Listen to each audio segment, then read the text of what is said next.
Hey, How's it everybody. Happy going? How's it Tuesday. going?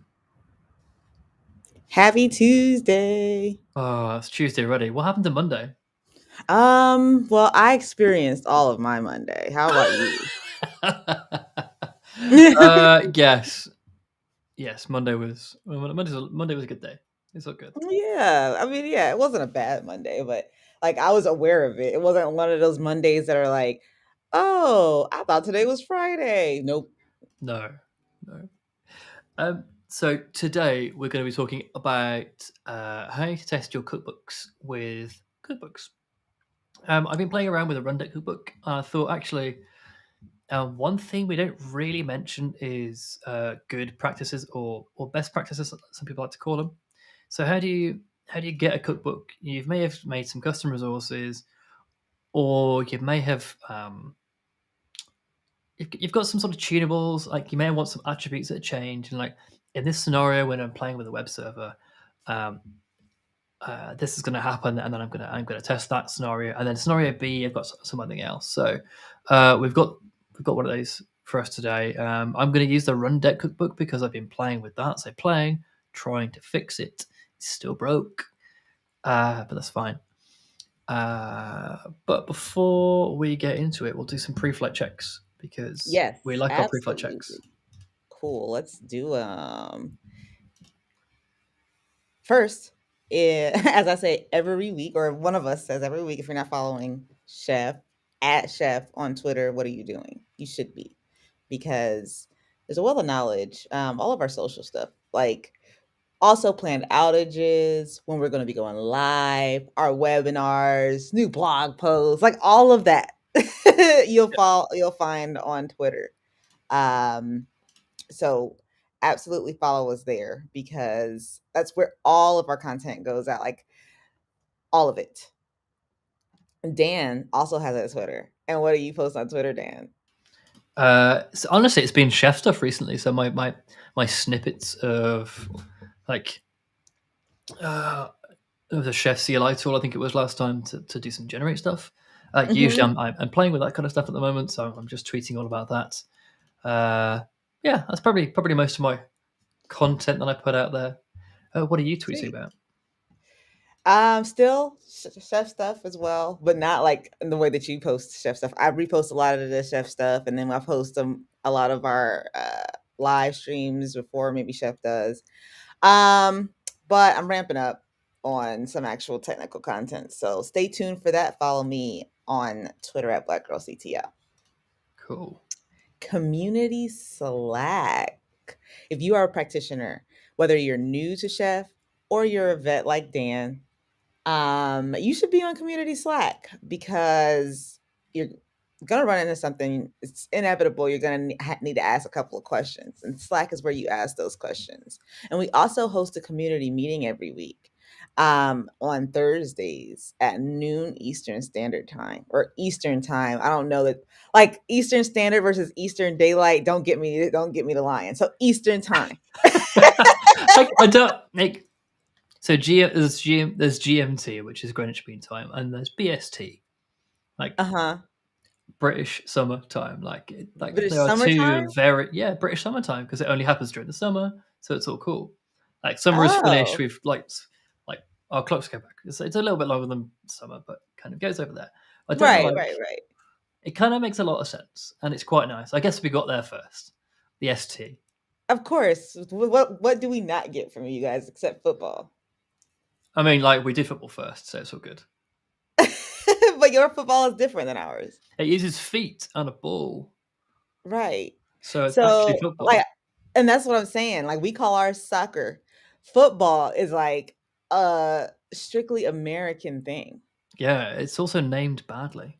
It And is. It and is I very and like poorly any named. American can fight me for this, and probably like semantically lose. But also like the only like continent in the world where football is soccer, and football is Hmm. like basically rugby, but with like hats on and like more brutal. A lot So more yeah. brutal. I mean, I don't know. Like we had the Super Bowl. Okay, first of all, little segue. The Super Bowl. I didn't watch the game. Don't like anybody who's watching me from America. Don't be like, oh my gosh, what? But I watched the halftime show, and the halftime show was awesome. Oh. It was awesome. Okay. So So, you've got your Super Bowl right now, and we've got our Six Nations, which is going on. I don't know who's playing today. Actually, yeah, I should be watching this today. What is it? Who is it today? Oh, we played Italy at the weekend. At the weekend. oh cool. Yeah, we did pretty well. I watched most of the game and then like disappeared because I was like, we're quite clearly going to win. It was like 33-0. It Oh was good. wow. It was a good day, and I was like, we're playing Italy. This will be fine. Yeah. Although Wales only just beat Scotland, and Wales are it's their national sport. They're really good at it. So And this I is don't know this what is what they're doing. sport? This is Rugby, soc rugby. rugby. Yeah. Oh, So okay. they, I'm so about they, to say soccer, but I meant football. yeah. Oh, geez, that's so funny. Yes. So that was a nice little segue. But yeah, definitely check out Community Slack, Yeah, guys. definitely. Check out Community And Slack. we'll be chatting about how bad Wales currently are at rugby in there, probably. Oh my goodness. Can't believe it. I can't believe it only just beat them. What's going on? Like, they should be better than Yeah. that. And that's their national sport. Yeah, totally is. So that I'm means sure everybody, I'm sure they've got like a pair of national sports. Like, what is it? right. You know what? It's crazy because ours is baseball, I'm sure, but it should definitely be football because football is like a thing that we have that's unique. Yeah, It totally. should be like let's take it up the chain, and I don't know. I'll put the idea in like the idea box for America. Let's change our national sport. Anyway, Discord. Discourse. Discourse is like Stack Overflow for us.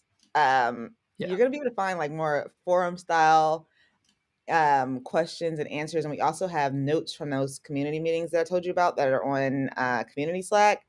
We post the notes from those weekly on our discourse channel as well, and you can also find out about releases and other questions that folks in the community may have forum style.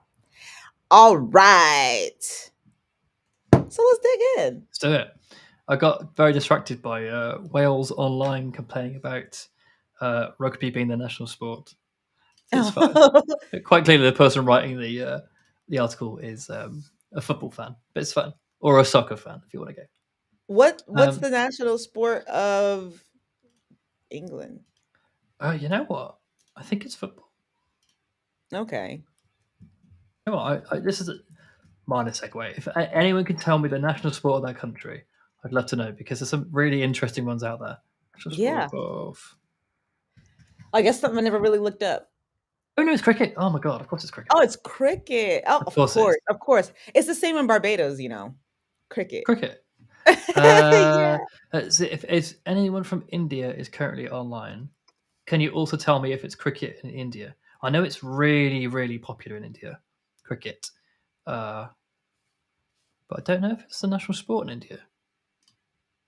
Come Yep. on, where is it? Can't believe. And cricket started in Barbados. What? No, I just looked really? it up. I just looked it up. Just What? like rum, but that's another story for another Yeah. day. Right. Let me. I'm gonna untangent myself. Let me just. If you haven't heard Test Kitchen before, jump over to Kitchen CI. In fact, let me just. I could share this with you. Where we start today is we have a cookbook that needs to be tested. So Kitchen CI is what you want to go grab. So if I just reshare my screen, we'll start from there. That's Okay. probably the easiest place to start. From the beginning. Yeah, so this is our sort of test suites. It helps us do our life cycle. I've probably talked once or twice about Test Kitchen, but this is what helps us tie everything together. So you can just run kitchen test, and it will go off and create a virtual machine for you, or a Docker machine, converge your provisioner of choice. So whether that's Chef Infra Client, let's say Ansible, Puppet, and anything else you can kind of think there, there'll be a driver to make a provisioner run on a machine. You can even run Bash on there as well. Bro, thanks very much for the link over there. Yeah, So you kind of start with the provisioner setting there. The provisioner needs to actually. You don't start with the provisioner. I should probably have started at the top line there, which is Vagrant. Vagrant is the driver. What the underlying virtualization mechanism is. So a lot of the time with Kitchen, you'll see Vagrant there. You may see Docker there, but you may also see things like Test Kitchen there. Sorry, not Test Kitchen. Terraform there. So it can run Terraform commands under the hood. It knows what to do. So that's the driver. It's going to sort of drive. This is the thing that's going to underlie create a resource. Okay. And then so you've got driver, provisioner, and then platforms. These are the things you want to test on. Let me just make it a bit bigger because you probably can't see that. 1, 2, 3. Ooh, Now it's way too big. That's better. Right. So then we've got some platforms there, and I'll go through this again when I've got my demo in a second. It's got platforms, Ubuntu, Windows, macOS. Put one in there. You can think OpenSUSE, OpenSLAS, that kind of stuff in there. And then we've got suites. These are kind of like these are the scenarios you want to go see. So for PostgreSQL, I've got a client and a server recipe. The client one installs client and configures that, so you can just write tests that that sort of target those things there. And then you've got the same thing for the server. So for the server scenario, when I'm just installing the server, I want to install the server, configure the server, test the server. And that all happens there. So you've got 2 suites there with the name area. More of this documentation can be found if I'm going to run over any of this, which is quite quick. I'm kind of giving the big, broad strokes principles today. If you want to dig into any of this anymore, docs.chef.io is the place to go. In fact, we've got a link here, and you can just jump on that. So that's how Test Kitchen works. And there's this create, converge, verify, and destroy sort of cycle we can go through. Okay. So I'll show that in action now, and then I'll show under the hood why you want to go into these things. So shall I just clear that? So if I do kitchen create create Alma, the nice thing about kitchen is it does globbing. So if you type in Alma or CentOS, in this case, I've got more than one CentOS. Put a kitchen list here. I'll type in kitchen list. It will give me all of my instances and my suites combined together. And I'll show you how we get default Alma Linux in a second. So you've got Alma Linux, Amazon Linux. So if I typed in CentOS, so if I type in kitchen test CentOS, I would have tested CentOS 7 and CentOS Stream 8 together. Again, if I had multiple suites, I could have tested Suite 1, CentOS 7, Suite 2, CentOS 7, and the globbing would have just gone like, oh, you want to test these 4 things together, so it would test them in parallel, which is really nice. Again, if you just do kitchen test, it will do all of them. If you do kitchen test and then just type in the suite name, it'll test just that suite name as well. I tend to just do one at a time so it doesn't get confused. So you see here, I've just created so this is the first stage, which is create the Vagrant machine underneath the hood. I'm personally using Parallels. You can use whatever you like. So VirtualBox, VMware provider, has a bunch of other virtualization providers available. You can set this in your kitchen YAML, your driver to be Parallels or whatever. I tend not to set this because then it's up to my OS to say, hey, or hey, Vagrant, this is my default. So kitchen kind of like follows defaults, follows the configuration through. So because I'm using Vagrant, kitchen goes, hey, Vagrant, create me a virtual machine. I don't care how you do that. Just get me one, please. Which is really nice. Right. Okay. So then you only have to have like a minimal configuration for Vagrant there. And then you've got your own Vagrant configuration. So I think there's like $1 Vagrant. vagrant default provider is Parallels for me. You see that if you don't set that, I think it's set to VirtualBox by default because VirtualBox is free. I've got some nice toys with Parallels, hence why I use it. So that's our driver, and then we've gone kitchen create. Our driver created, and then if we do kitchen converge,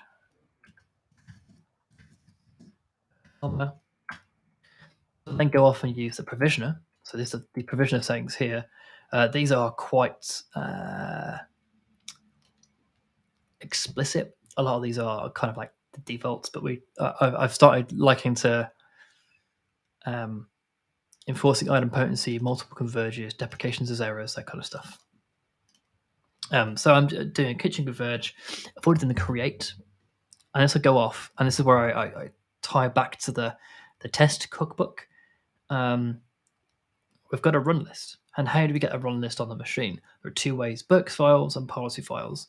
Today we'll be using Burks files because I'm a sinner, and actually I haven't updated this cookbook yet. But I recommend using policy files if you can. So question, is kitchen converge like make it to where it hot reloads, right? So like when um you make a change, Yes. it just kind of automatically So reloads. it transfers the files as you do a kitchen converge. The first thing it does is transfer your local files into the virtual machine.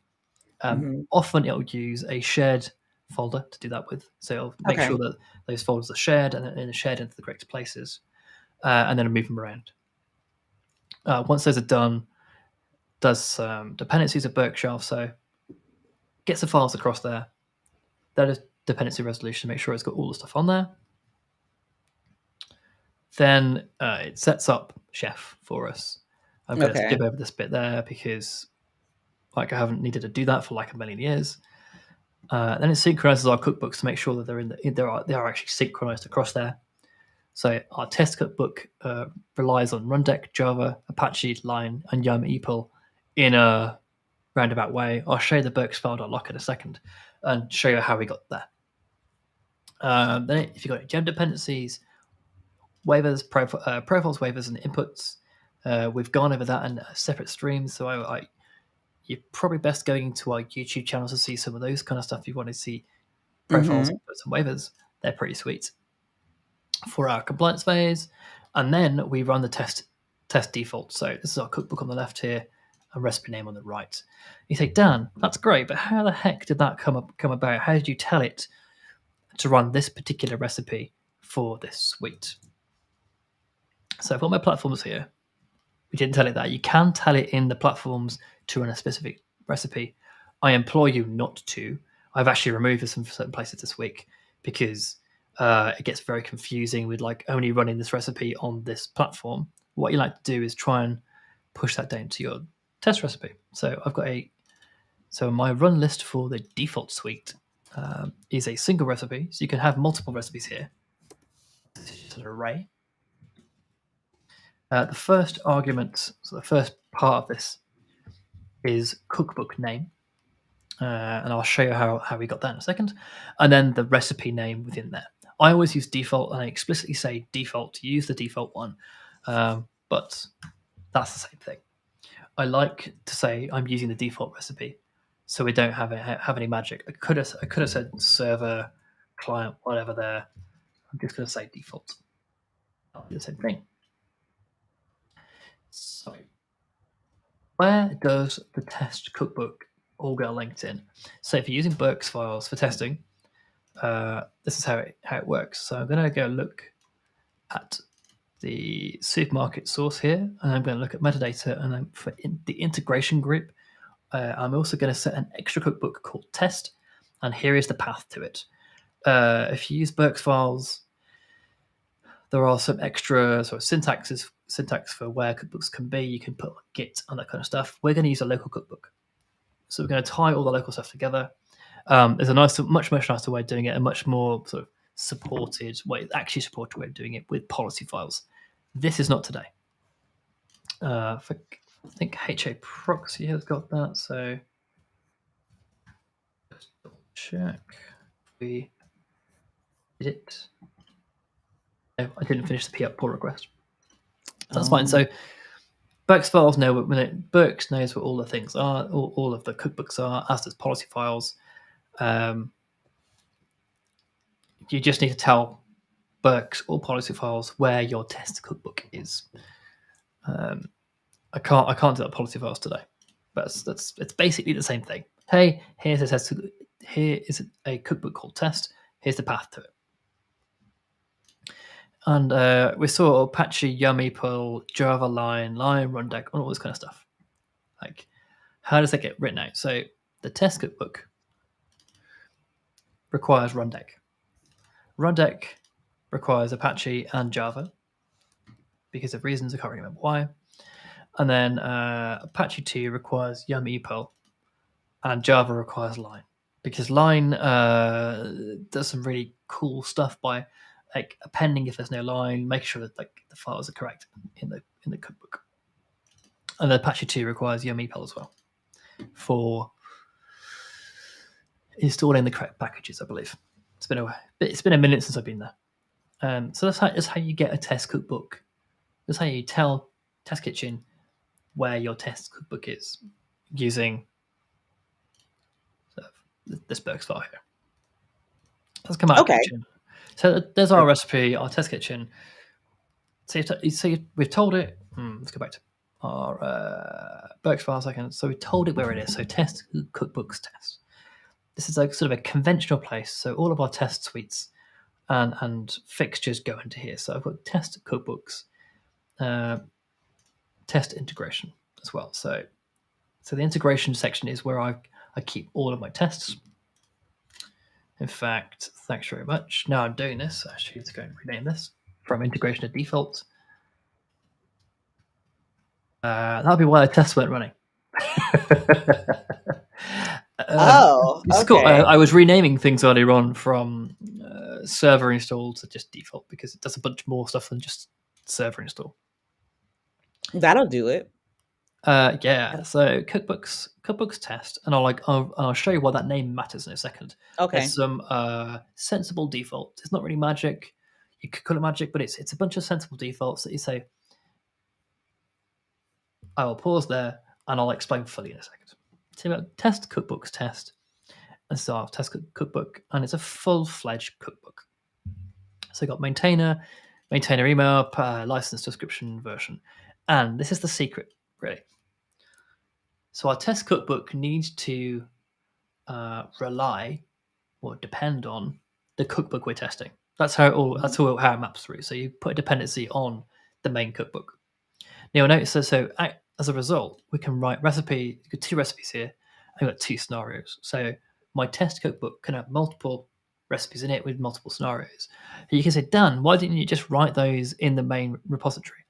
Well, you can, but if you're writing custom resources, you don't want to have any recipes in the main repository in the main source code Okay. because then people tend to do things like use attributes there that you don't want to use. They'll just include the default recipe and it may not even configure anything correctly, and then they'll be like not using the cookbook in the way you intended, which is a bunch of Lego pieces. So instead of having that there, you use this as this test cookbook as an example to say, right, we've got the Rundeck server install resource, the Rundeck Apache resource, service resource, the Rundeck project, and a bunch of other things. We've got these resources, and this is how you use them in this order. And so if you were going to come and take the Rundeck cookbook and actually use it for yourself, you might actually want to copy and paste a lot of this stuff. Okay. But then also use attributes. So you've got some attributes here to say, so I looked at this JSON blob and I was like, oh, this is hell. And then I realized why it's there. So, are we So using attributes interchangeably with inputs in this regard? no, so attributes in Okay. Chef Infra are attributes. Okay. Okay. So as this is why inputs in inspec were renamed What? from attributes because they Okay. were confused. Gotcha. So yeah, so we renamed those. Um, So for anyone who's just joined, so I just noticed a bunch of people have just joined in Yes. on YouTube. Let us know where you've got to, and if you've got any questions about test cookbooks and how to wrap them together, I'm gonna have to go back over this kind of stuff, so I'm going to continue wandering down the path I'm on. But if I've missed anything and you are confused, hit me up in either the chat or the Chef Community Slack. So I see a bunch of people come from there. So Yes. let us know if I've skipped over anything you really want to know, or you've got a question. Happy to PM me as well, because you might not want to ask in public, for fear of feeling stupid, but also no question is ever stupid, because No this stuff question is is not stupid. obvious. Like some of this stuff isn't really obvious, but it's now obvious because I've seen other people do it. Like Hmm. some of these things, like especially the test cookbook, has come from chef engineers from 5 years ago. This is like a part. This is a pattern that has been handed down from my grandfather, kind of thing. So Oh, wow. yeah, it's Yeah, like it's like some real veteran stuff. yeah. It really is, and Awesome. you're like so you and I'll explain why things are the way they are, because I've figured them out for you, um, Mhm. and why I do it this way. I see people do it other ways, and it leads to less testable code. So the whole purpose of all of this is to get a test suite that exercises all of your resources, all of your cookbooks, in all of the scenarios you think you're going to use them in. And so this so the Rundeck cookbook is probably the an okay example. It uses all of the resources. The Apache cookbook, on the other hand, is an excellent and HA proxy, excellent examples of testing it out in different scenarios. Okay. So hey, we've got what happens if I give it this blob of configuration? Does this configuration example work like this? What happens if I just give it the defaults? Like, what does the default thing do? If I just say install a HA proxy with no options, does that work? Yes, thankfully, because I got a test for it. So you can test defaults, but then you can test scenarios where you go right. Well, let's get to the top here. Scroll to the top. What happens if I can tell you what happens now. If I don't put a UUID in there, it won't work because I don't pass the UUID down to the server, so the server then won't start up. But I've got a test for that now, which is cool. I actually found a bug in this earlier on where you didn't need to specify the UUID, but the lazily evaluated resource. Where has it gone? So if I get a server install and the default for this was a block, and this lazy block goes off and sort of eventually generated me a UID for me. And that sounds great. You're like, yeah, well, I don't put UID in. Mhm. If I do kitchen test twice, well, here's the thing: if you don't have multiple convergers on, you will not find some bugs. So Dan, what were you on about? So if I scroll back to my kitchen YAML, I got multiple converge on two Mhm. there. And then enforce item potency true. So if what I do then is run the chef client twice rather than once, and Mhm. if it spots anything that changes on the second run, it fails to run. It doesn't even go to inspect and start the inspect test. Okay. Okay. What it does there is say, hey, these things are not item potent, which means that if I run them twice, they do a different thing. Right. So I noticed this with the server install recipe, and it's all down to this UUID getting generated every single time. So there's been a bug in this cookbook for I don't know how long. And we found Oh. this out. So we probably have customers using this in its default state. Mhm. Because we didn't have that one little line there in Test Kitchen to say, or two little lines to say, run it twice, and then if it fails to run the second time, if it makes any changes in the second run, then fail. Didn't fail. So Yeah. my fix for that is to get a UUID, a known UUID, and stick it in the default. So, like, yeah, so pass it as Yeah, so opposed to you, have you it just need generated. the server needs a UID. How you get Right. it there is like this. This is the way you get it there. So that's fine. So hey, turns out tests are useful because actually I found a bug. But it matters how you run those tests. So if you run those tests and it just runs a default recipe within your cookbook and you don't change any attributes, then you're not Mhm. exercising your cookbook in multiple scenarios. Like we're not doing here. Funny enough, we're only doing it in one scenario. But if you've got multiple scenarios you can think of running one deck in, PR is always welcome. And then so let's do this, and then projects, and then what we do there is we've got the runjet project there, and then we've got a runjet project should not exist. We exercise the delete action, and this is another thing. So we're exercising um, multiple resources, but then Mhm. actions within those resources as well. You should try and exercise. Multiple converging is really hard. So what happens if you create a project and then delete it straight away? Well, I can tell you that will never work. That will never pass the test, because what you're going to do is create a project, delete a project, create a project, delete project. So you'll end up having 2 extra projects. Well, you'll never have the project, but those resources will always fire. So if so, let me say it a different way, because I confuse myself. So if I did this, create Mhm. a project called should not exist, and then I create another project called delete. On the first run through, it'll create this project and then delete the project. So there'll be no project that exists. Right. On the second run through, well, there's no project, so I'll create it. Oh, hey, there's a project. I should delete it. I should delete it, yeah. You're like, Exactly. oh, and it goes round in circles. So yeah, when you get into scenarios like that, you might not want to run multiple converges, because you're testing the delete action. You're testing the delete action actually does a thing you want it to do, and that's okay. So just turn it off.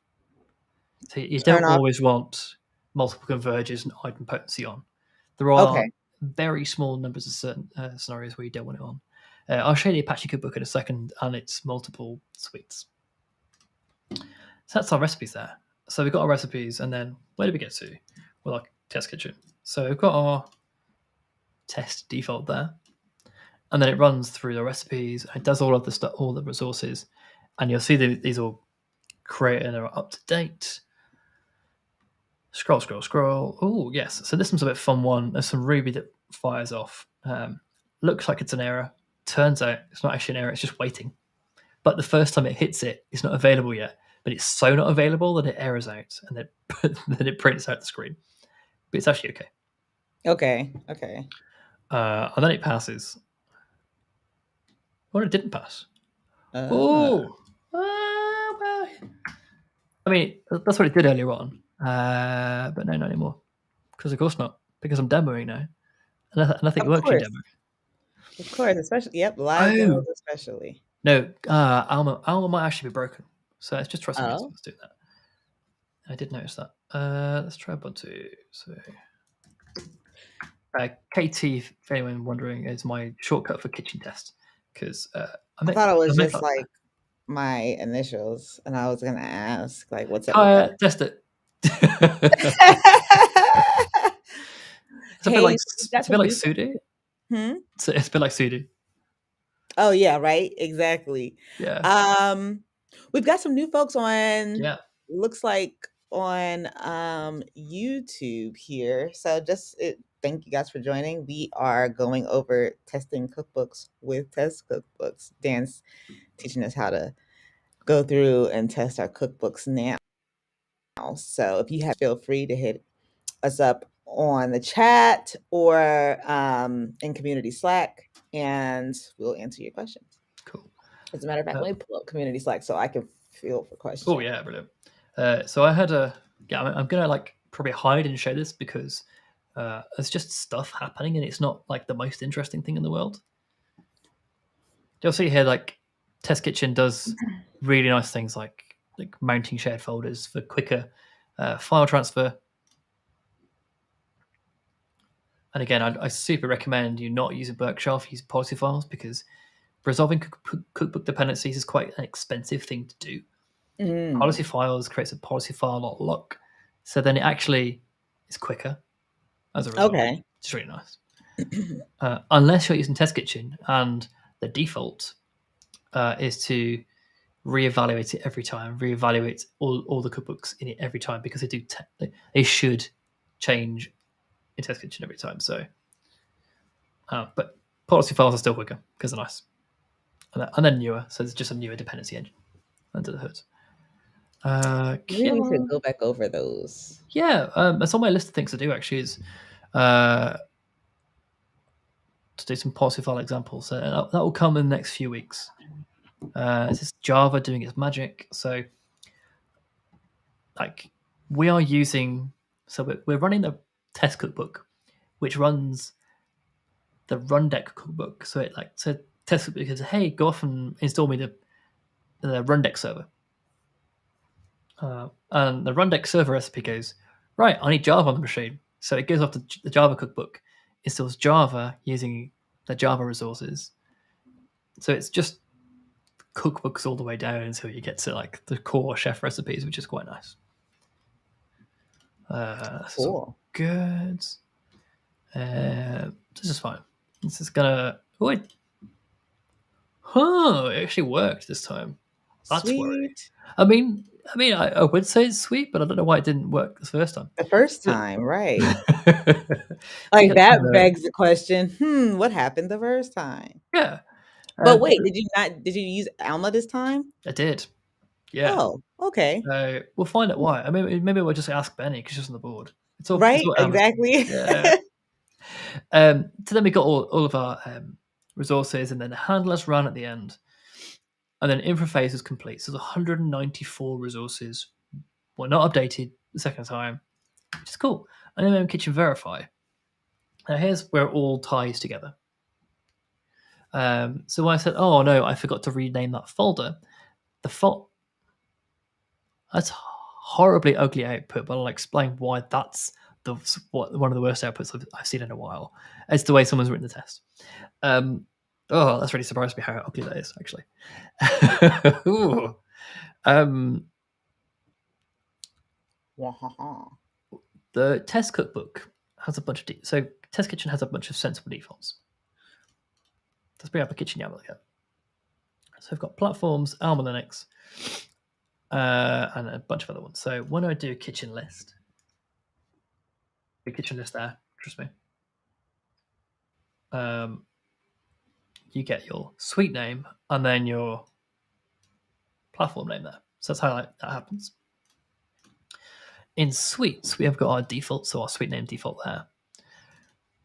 Now, this was named server install, I believe, before, and then I think there was a server install recipe there.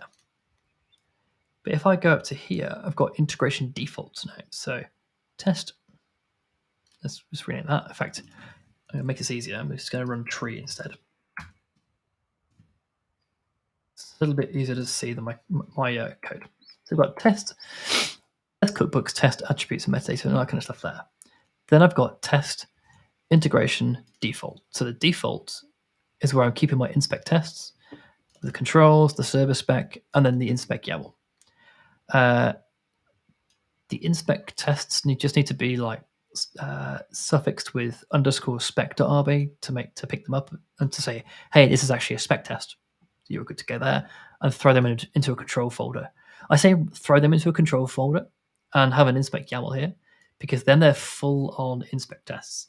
And if you decide later on to be like, actually, these tests would be really nice as a compliance phase test, well, then all you have to go and do is pick up that control and inspect in the control folder and dump into the compliance folder underneath profiles. So if you go compliance profiles default, for example, you can just dump them in there and then include those profiles in your compliance run so they can run as part of your Chef client run. So you can totally do that, run these tests without a full inspect profile, without all the fun stuff around the edge of it. But if you do, you can then turn them into compliance profile pieces super easy by just moving them folders. But the default folder, so test integration default, we didn't need to do any wiring there. So if it was, let's say I put it into like the default 2 folder or something like Okay. that. Let's see if I've got an example of this, because I don't do this because I'm lazy.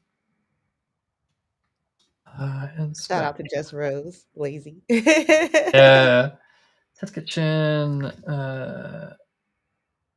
Test suite. So where I can't find it.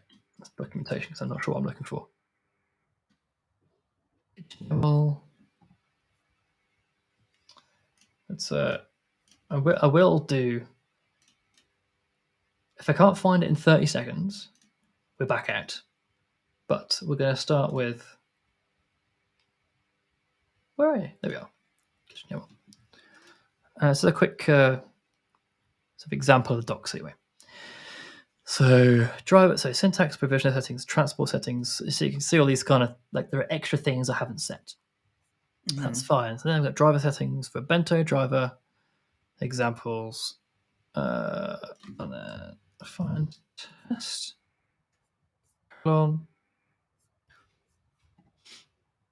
So one thing I haven't set here, and I like setting them in the cookbook, is for suites. You can set attributes in the run list. So you've got suite name, then the run list for it, and then give it a bunch of attributes.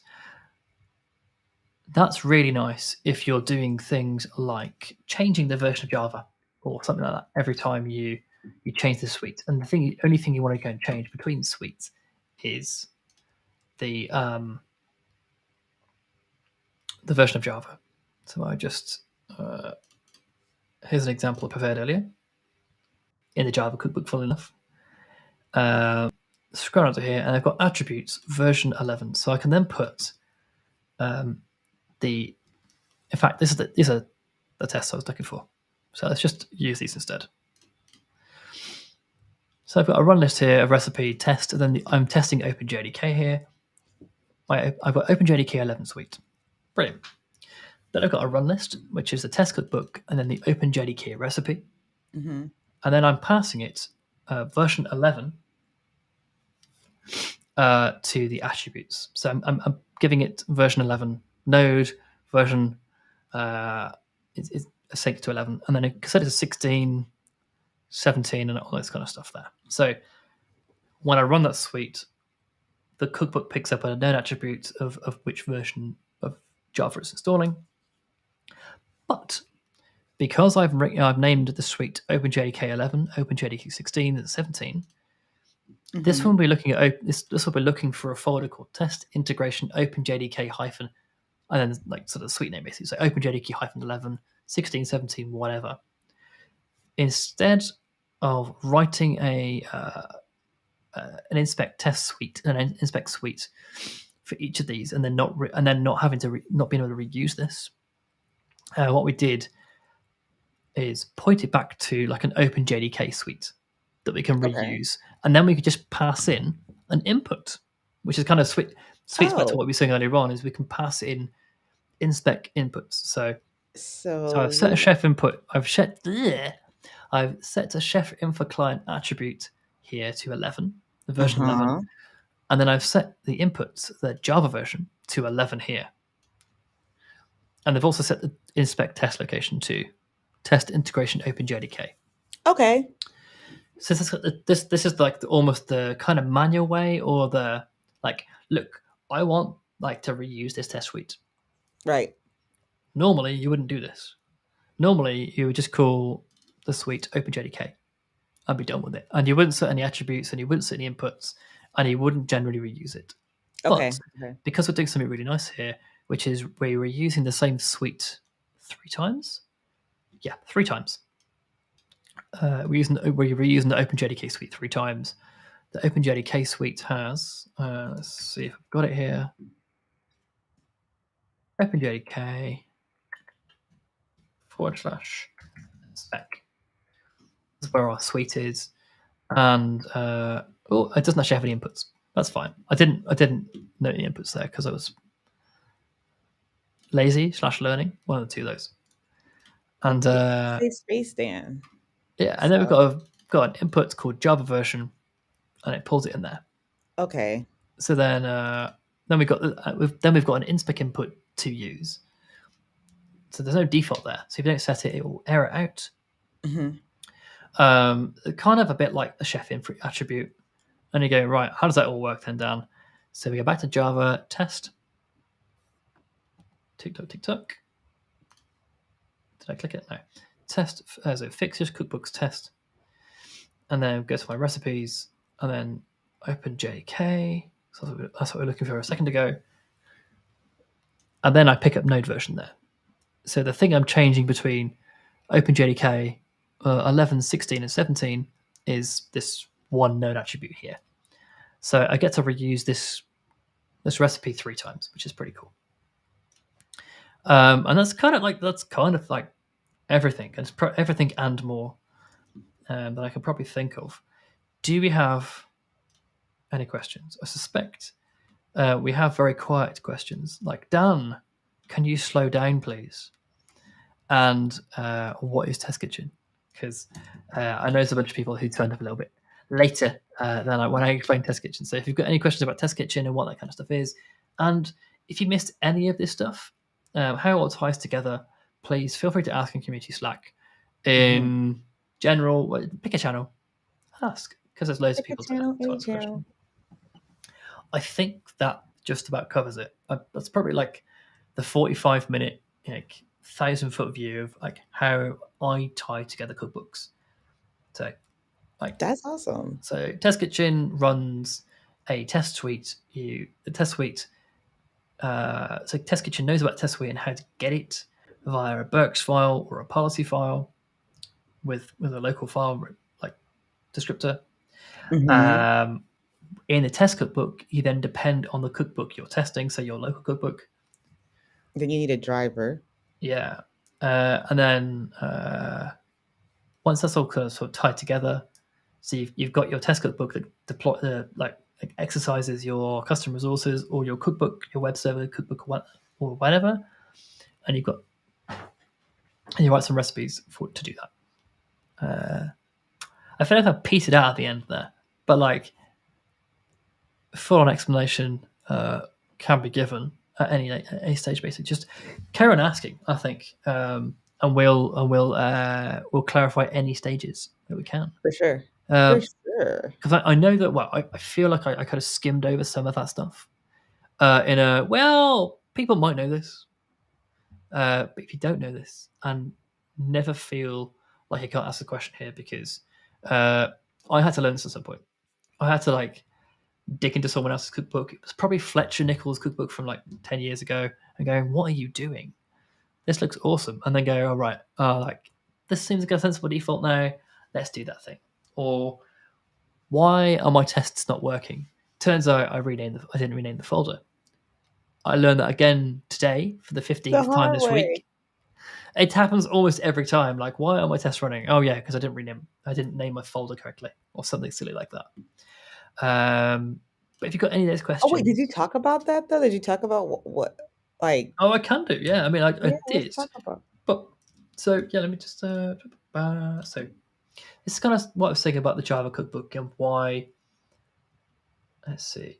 So why naming convention is super important. yeah, so like if I've got this is a bit small for my liking. Let's make it a bit bigger. 1, 2. So in Test Kitchen, my kitchen YAML suite says test integration OpenJDK. If my suite name is OpenJDK, it would look into that folder automatically, which is really nice. Gotcha. But it's not cool. My suite's got a suffix of -11, so I need to set it there manually. Oh, so that's the inputs that you were talking about. No, that's just hey, these are what my tests are. My inputs are just underneath. Right. But okay. All right. So I remember okay, you talked about that, but so you've got your name, right? And you've got it pointing to where the inspect test will be. So Yeah. So by default, let me just go and share. Let's try the HA proxy cookbook because that uses a bunch of defaults, I think. So my kitchen YAML over here, I just say run list. So my package suite has a run Oh, list of package here, and that's okay. kind of usually how you do it. So I've got a package suite. Okay. Then if I search for a folder called package, I've got test integration, and then there's a package folder. And what I mentioned earlier on is you don't have to have a full-on inspect test Right. profile. I've just got a spec folder file with inspect tests in them. This all works. So that Okay. that gets that ties in automatically. It's all defaulted in, and that's how it works. So because I have my suite that was called package, it then looks for a test folder called package, and it's like, well, I know where to find it. It's called package, right? It's in test integration. Sweet. Oh, I think test smoke might also work, but test integration also works. I don't really Okay. like using smoke test because I'm not performance testing it on my local machine, so Right. I'm not Right. really smoke testing. I'm more integration testing it. Okay. That makes But sense. semantics. So I think test integration and test smoke sweet name work. So in this case, HA proxy. I unshared this and now I want to reshare it. So give me a second. So in this scenario, I've got HA proxy cookbook name, test integration package, and the package folder is the suite name. So they map together. They live together. Okay. Simple as Yep. that, really. Yep. Following. And that's kind of Following. like a it's sensible default, magic, whatever you want to call it. Those do work, but you can manually set them as well. I don't tend to. There are exceptions, as we've just seen, which is Yep, cool. as we just seen. Great. Thank you, Dan, for Yeah, taking us through that. I think that was very informative. And folks, if you have questions, feel free to ask on community Slack. You can throw a comment in the YouTube comments if you want. We go through and we check those on Mondays and answer those. So yeah, uh, absolutely do that. And on Thursday we are going to chat with one of our hackathon winners. It's like the last one that we've got on the list to chat with is Amberly KK. She's going to yeah. come through and talk about her project and kind of like her background. It's going to be fun. Yeah, it should be. I think it should really get the having people on the Her stream is always project. super interesting because Yeah, you get to hear what other people are doing, and sometimes I'm not talking about chef, or we're talking about huge amounts of chef that we don't touch, and it's nice to get some other experiences, which is cool. for sure it is. And so I know, like, I think, we had a really good mix of folks who were brand spanking new to chef, and then others who had some experience. And I think she's like on with experience. So I look forward to chatting. Cool. Oh, Yeah. apparently I need a nap now. Oh, that was done. Oh, cool Brilliant. beans. Thank you very much for joining us. Have a nice day. Yes. Thanks for joining us. See you on Thursday. Cheers. Mhm. Bye. Bye.